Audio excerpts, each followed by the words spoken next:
பிரியமானவர்களே, இயேசுவின் நாமத்தில் உங்களுக்கு என் அன்பின் வாழ்த்துக்கள். சந்தோஷமா இருக்கீங்களா? ஒரு புதிய நாள், காலை நேரம், பெரிய மகிழ்ச்சி. இப்போ ஆண்டவர் இன்றைக்கு உங்களுக்கு என்ன சொல்றாரு? யோவான் 8:12 இயேசு சொல்கிறார், என்னை பின்பற்றுகிறவன் இருளிலே நடவாமல் ஜீவ ஒளியை அடைந்திருப்பான். நீங்கள் இயேசுவை பின்பற்றீங்களா?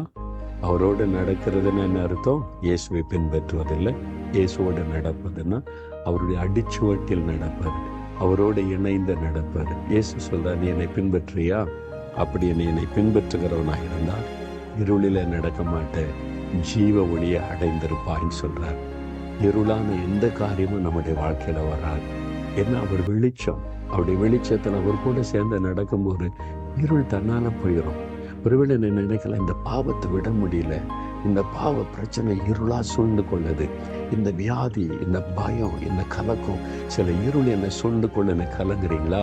வெளிச்சத்துக்குள்ள வந்துருங்க, இருள் தன்னால போயிடும். இருளை போ சொல்ல வேண்டிய அவசியமே இல்லை. இயேசுவாகிய வெளிச்சத்துல நெருங்கி வந்துருங்க, அவர் கூட சேர்ந்து நடக்க பழகுங்க. அவர் வெளிச்சமா இருக்கிறதுனால உங்களுக்குள்ள இந்த வெளிச்சம் வந்துடும். இருள் எல்லாம் தன்னால போயிடும். பாவங்கள், சாபங்கள், வியாதிகள், பயங்கள் தன்னால போயிடும். ஏன் கலங்குறீங்க? அவரோட நெருங்கி வாங்க, அவருடைய வசனத்தை தியானிங்க, அவரோட ஜெபத்துல பேசுங்க. இயேசுவே, உங்க கூட நான் நடக்கணும், உங்க கூடவே இருக்கணும், நீங்க என் கூடவே இருக்கணும் சொல்லுங்க, போறோம். இருள் தன்னால போயிடும். ஜெபிக்கலாமா? தகப்பனே, எனக்கு நீங்க வெளிச்சமா இருக்கிறீங்க, நீங்க எப்பவுமே என் கூடவே இருக்கணும், உங்க கூடவே இணைந்து நான் நடக்கணும்.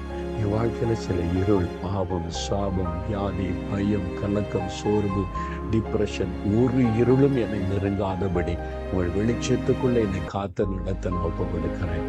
இயேசுவின் நாமத்தில் ஜெபிக்கிறேன் பிதாவே, ஆமென்.